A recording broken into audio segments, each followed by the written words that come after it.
wala tanaza'u fatafshalu wa tadhhabu rihukum. Jangan kamu bertengkar, kekuatan kamu hilang. Orang-orang kafir itu tahu, pokoknya orang Islam itu kalau mereka bersatu gawat, kalau mereka itu berpecah habis. Maka ada kekuatan Islam yang sekarang itu diincar sama orang batil di Indonesia. Yang pertama kali pesantren. Karena pesantren ini telah berhasil menjaga agama ini 500 tahun di Indonesia ini. Maka bagaimana pesantren itu berpecah belah? Maka diangkatlah Gus Dur jadi presiden supaya kiai-kiai suka politik. Ketika kiai suka politik, ada yang ikut PD, ikut Demokrat, ikut ini, akhirnya kiai berantem. Ketika berantem berpecah, tak berentah. Akhirnya rakyat tidak mau ikut kiai lagi. Kamu ikut kiai langitan? Oh, itu bukan PKB, saya nggak mau. Ya sudah ikut Lirboyo. Lirboyo itu apa itu? Itu temannya Gus Dur, saya nggak seneng. Ikut Kiai Mboro, dia nggak berpartai, repot. Nanti orang semua suruh mundur dari politik. Kita nggak bagian apa-apa jadinya. Jangan ikut-ikutan. Mboro itu bikin orang miskin. Ini gara-gara perpecahan umat tadi, akhirnya umat ini perpecahan pesantren, umat nggak mau ikut sama pesantren lagi.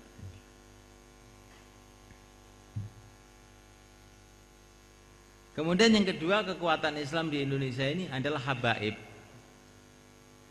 Habaib itu punya potensi besar karena mereka ini punya label cucu Nabi itu. Maka ingin dirusak sama orang-orang kafir. Caranya bagaimana? Dimasukkan jarum-jarum Syiah pada mereka. Sehingga kalau ada Habib lihat, Allah paling Syiah. Habib kok irunge dawa, Syiah. Wis ngerusak. Engko paling mut'ah ngono. Neng kampung arep jauh lah dikira mut'ah. Yang ketiga, kekuatan Islam itu tabligh di Indonesia ini. Maka orang ahli batil ingin merusak tabligh itu dengan isu Wahabi dan paham-paham Wahabi. Sehingga nanti kalau ada orang Jawa bilang Wahabi jomelok. Wahabi paling gak oleh ziarah kubur.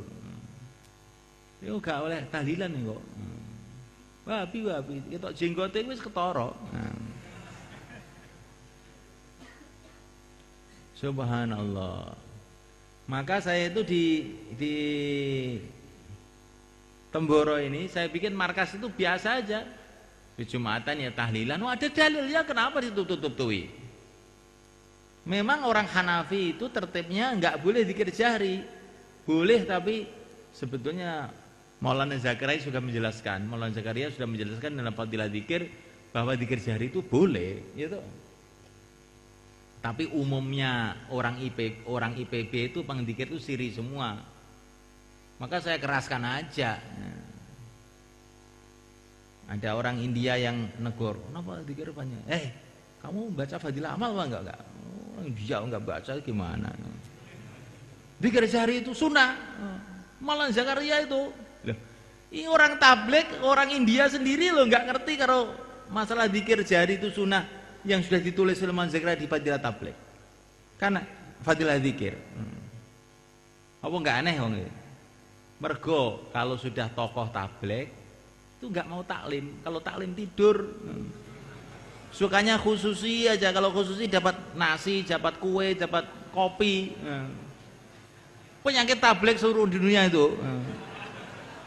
Kalau sudah orang lama nggak mau taklim, maunya bayan aja, tahu-tahu bayannya ngawur. Insyaallah saya bikin marhabanan, saya bikin semua ada dalilnya. Bisa saya pertanggungjawabkan secara dalil, bukan ngawur, bukan ikut-ikutan orang. Di samping itu ini satu strategi supaya tidak ada orang menuduh dakwah itu Wahabi.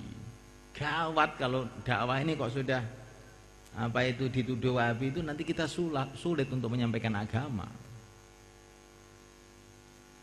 Maka santri-santri itu harus paham akidah Ahlussunnah wal Jamaah. Secara umum saya senantiasa sarankan untuk baca buku-bukunya Pak Idrus Romli itu bagus, di koperasi itu ada. Insyaallah cukup ya. Kemudian yang terakhir, ini kan saya belum menganggap kamu itu selesai, maksudnya saya tidak sampaikan, tapi ya nggak apa-apa. Jaga zikir-zikir yang sudah diijazahkan oleh guru-guru kita, yaitu Ayatul Kursi. Itu wiritannya guru-guru saya di Jawa, guru saya di Mesir, di Mekah, di India, di Yaman, itu Ayatul Kursi itu. Jadi dibaca dengan sungguh-sungguh itu khasiatnya luar biasa.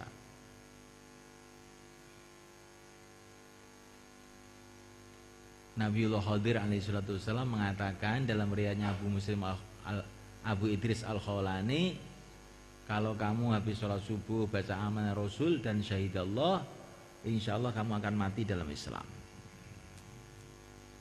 Jadi ini Ayatul Kursi itu untuk menjaga dari santet, untuk menjaga dari jangan sampai kita sesat, mati kufur, dan macam-macam. Termasuk ayat 5 itu. Ayat 5 itu kamu baca sungguh-sungguh itu. Fadilahnya ayat 5 itu, kalau kamu baca sungguh-sungguh istiqomah itu nanti Allah akan kasih kamu kekuatan memimpin orang. Kalau kamu ustadz ya bisa memimpin muridnya, kalau kamu kiai bisa memimpin pesantrennya, kalau kamu tuh orang dakwah bisa memimpin karkun-karkun. Kalau kamu tuh sang suami, insya Allah istrinya tuh mau nurut. Kalaupun tidak nurut, tapi nggak akan berani macam-macam. Yang penting kan itu toh. Kalau nurut 100% itu ya biasanya tidak. Yang penting itu pokoknya kita menang itu loh orang itu. Jangan sampai suami kalah dengan istrinya. Itu gawat itu.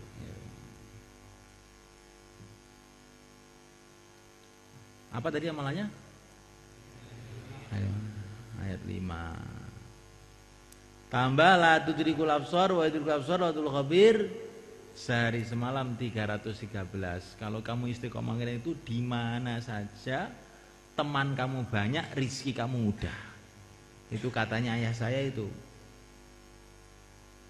La tudrikul absar. Dan itu kalau ayah saya dulu itu suruh puasa dulu 40 hari mengamalkan itu. Setelah itu diamalkan biasa aja. La tudrikul absar berapa? 313. Kemudian doa-doa yang lain yang saya baca waktu istighosah itu semua itu saya punya pengalaman-pengalaman yang banyak.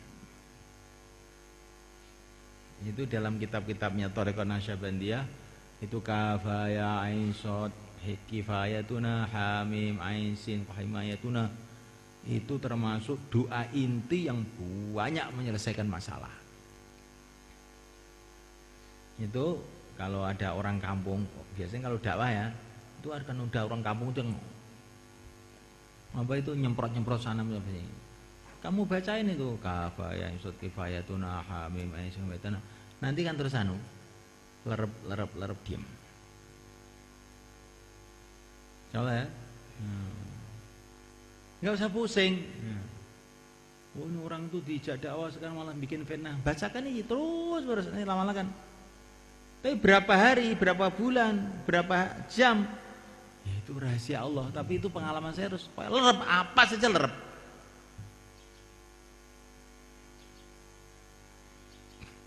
Pernah dalam satu majelis itu, ya majelis tabligh itu kan macam-macam toh. Itu ada orang itu pokoknya brutal. Sodok sana, sodok sini, orang tabligh. Waktu dalam majlis itu saya bacakan aja kafaya isot kifayatuna hamim aisyah humaytuna. Pada waktu itu seolah-olah itu kayak nggak ada kesannya itu. Tapi setelah musyawarah itu yang berantem itu, terus orang-orang yang ngotot-ngotot tadi itu tahu-tahu sebaiknya terus pada mati orangnya itu. Betul ini, pada mati orangnya itu.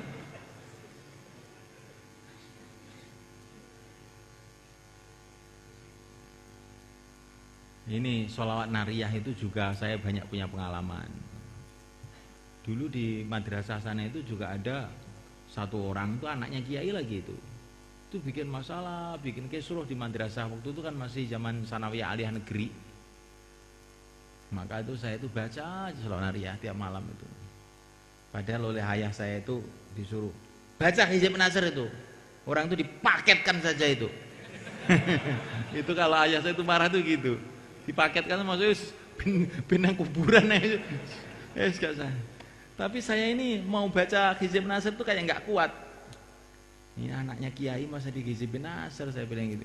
Saya baca sholawat nariyah aja lah. Baca sholawat nariyah aja tiap malam itu. Dulu dengan Pak Nur Samsi Magetan itu. Tapi dia juga tidak saya kasih cerita, sampai sekarang juga tidak saya ceritai sama dia. Kamu aja yang karena tamat daurah saya kasih cerita. Lah satu malam satu mimpi, perasaan saya itu Rasulullah itu datang ke Madrasah Selatan itu. Itu orang yang nakal itu dipegang sama Rasulullah, ditali kakinya, tangannya, dipenggal kepalanya. Besoknya itu langsung stroke, tidak lama mati. Jadi sholawat nariyah itu makanya kompleknya saya kasih nama Nur Muhammad sampai sekarang itu, yang dekat koperasi itu loh, menghadap timur itu Nur Muhammad. Itu gara-gara saya itu melihat mimpi Rasulullah itu menggal orang di situ itu. Oh, sholawat nariyah ini namanya saja nariyah. Apa saja dibakar habis itu. Tapi syaratnya itu memang orang itu kepepet. Biasanya kalau belum kepepet itu enggak itu. Urung kroso tenan. Ini saya kasih cerita seperti ini supaya kamu tuh tahu pengalaman perkiaian tuh tahu. Orang mau bikin pondok, perasaannya pondok itu bisa dibikin kayak bikin SD, SMP gitu. Bikin promosi sana, promosi sini. Oh, tidak begitu itu. Kalau kamu bikin pondok dengan masuk pondok agama, tidak begitu itu. Kalau kamu tidak mengikuti cara kiai-kiai dulu, gak jalan. Pondok itu disebarkan bukan dengan promosi. Kalau kamu pondok betulan loh ini maksudnya. Kalau pondok eprek-eprek yang hanya sekedar mendasarkan seluruh pemikiran kepada zahir, ya itu bukan pondoknya para wali dulu, itu pondok eprek-eprek itu.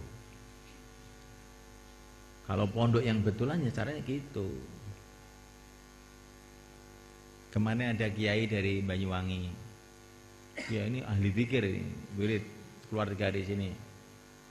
Saya itu mau membangun masjid ini belum jadi-jadi gimana? Oh anu kiai, kalau ijazahnya kiai saya dulu baca Okaladi, banyak baca Okaladi, nanti masjidnya jadi. Dan nggak usah bikin proposal kiai, udah itu aja, proposalnya Okaladi itu aja. Belum lama, baru berapa bulan sudah jadi sekarang. Tapi saya belum lihat, insya Allah sudah jadi gitu maksudnya. Kalau santinya nggak ada, baca Rabbana innaka jami'un nas yaumil la raiba fihi sebanyak-banyaknya. Ini cabang-cabang itu saya suruh baca apa itu Rabbana innaka jami'un nas. Malah bacanya cuma sebentar. Kamu istighosah berapa jam sebenarnya? Nggih, paling nggih seperempat jam. Innalillahi wa inna ilaihi raji'un. Wis dadi wali ngono piye? Kowe iki 5 jam karo karan kanggo kowe. Setrum lu 2,5 watt. Istighosah saya 3 jam. Istighosah seperempat jam. Lah niku tengah ampel niku namung sekedap beda. Beda. Kuwi sing ketok seperempat jam ampel kuwi. Sing gak ketok wis berang-berang puluh jam. Oh. Wong suudzon karo kiai, gak selamat. Itu semalekan. Orang tuh jangan buruk sangka sama kiai. Itu modal. Orang kalau sudah buruk sangka sama kiai, dia tidak akan punya barokahnya kiai itu. Ini katanya Imam Syaroni. Orang tuh kalau ingkar kepada orang yang punya kelebihan sesuatu, maka dia tidak akan mendapatkan sesuatu itu. Jadi orang itu kalau kepada para ulama itu, kalaupun dia tidur kita husnudzon, itu tidurnya dengan zikir. Nah, gitu. Kamu husnudzon itu kalau kamu salah tidak akan berbahaya. Tapi kalau suudzon salah, oh kamu urusannya panjang nanti. Insyaallah. Nah, itu cukup. Nanti kalau kamu masih terus di sini, tak khusus ini saya tambah lagi. Banyak ini saya punya begitu itu.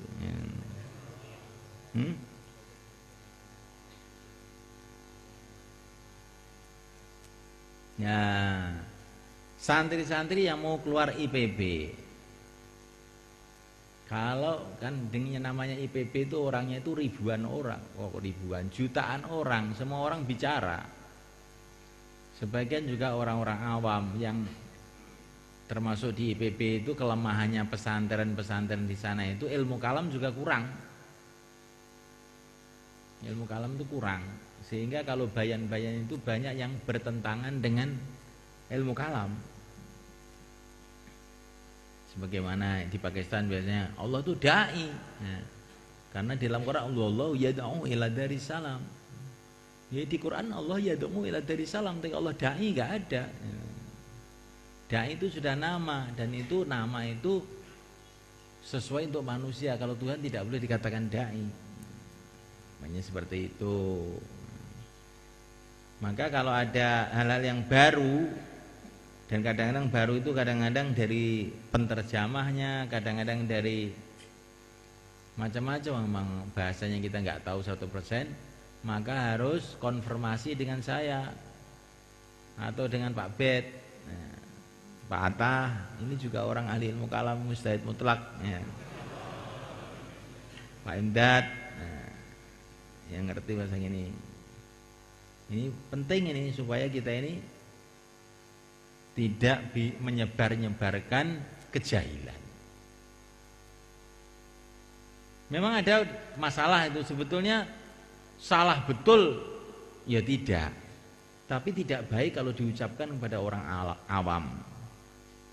Seperti kata-kata Imam Al-Ghazali, takhallaku bi akhlaqillah, berakhlaklah kamu dengan akhlaknya Allah. Itu sebetulnya benar, sebetulnya maksudnya itu. Tapi ini bahasa ini hanya layak untuk didengar para ulama. Kalau orang awam begitu bisa, kok Allah tuh punya akhlak ya? Wah, akhlak. Ini kok tidak akhlak, ngakidah akhlak. Kan ini kan akhlak ini kalau menurut bahasa kita ini akhlak ini adalah untuk manusia. Kalau akhlak dikatakan untuk Tuhan itu tidak munasib. Apa saja yang bisa menimbulkan tasbih itu kita jauhi gitu. Ini satu contoh. Nah itu kamu itu sebagai orang ahli ilmu itu kalau bayan itu yang lurus gitu. Insyaallah cukup. Al-Fatihah.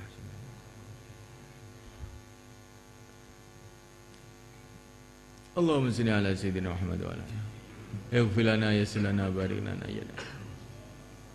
Masya Allah la quwata illa billah. Masya Allah la quwata illa billah. Masya Allah la quwata illa billah. Masya Allah la quwata illa billah. Masya Allah la quwata illa billah. Masya Allah la quwata illa billah. Ihdina wa hdina sajami'a ya silana. Alhamdulillahirabbil alamin. Yang terakhir, coba ini yang anak Temboro ada angkat tangan? Anak Temboro? Yang asli Temboro? Lu papat. Papat tak? Ya ada. Duduk. Saya ingin pesan khusus sama orang Temboro ini ya. Kamu itu kan dekat dengan kiai di sini itu. Biasakan kamu itu nemui saya gitu loh ya.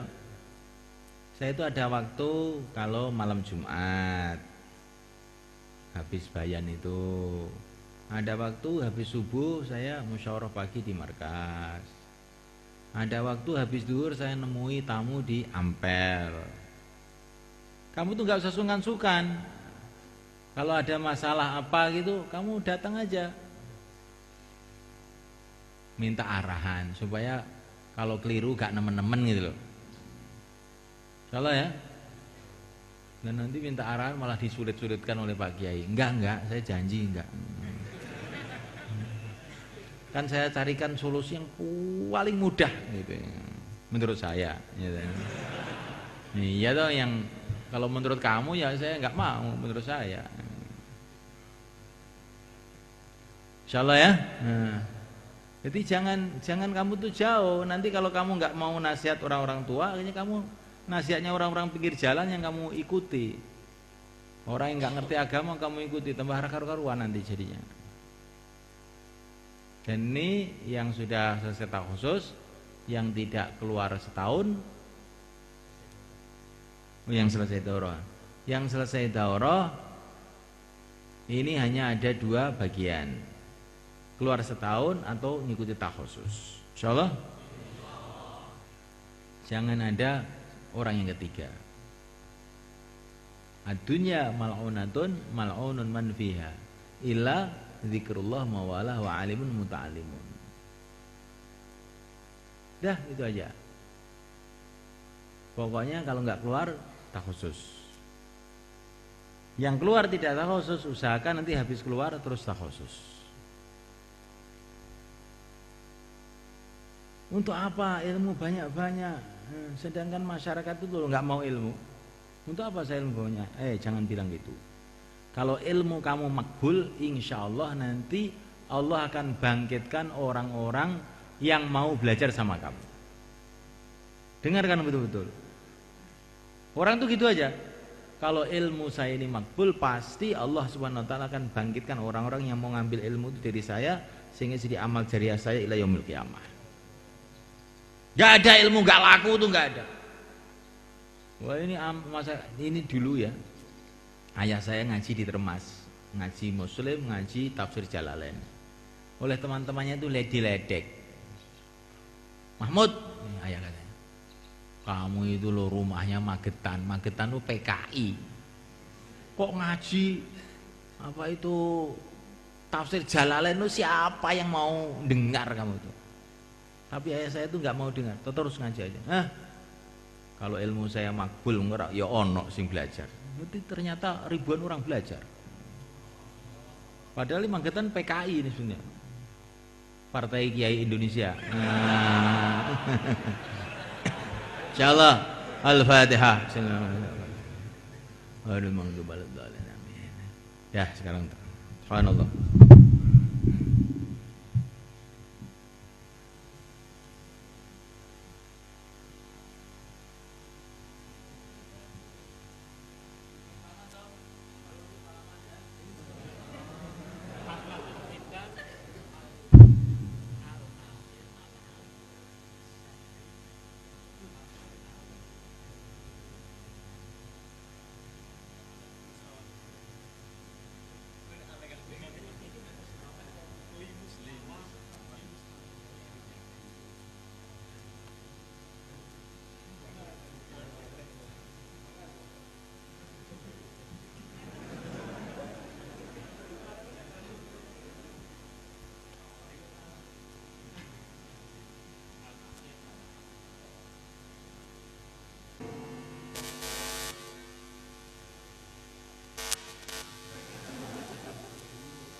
على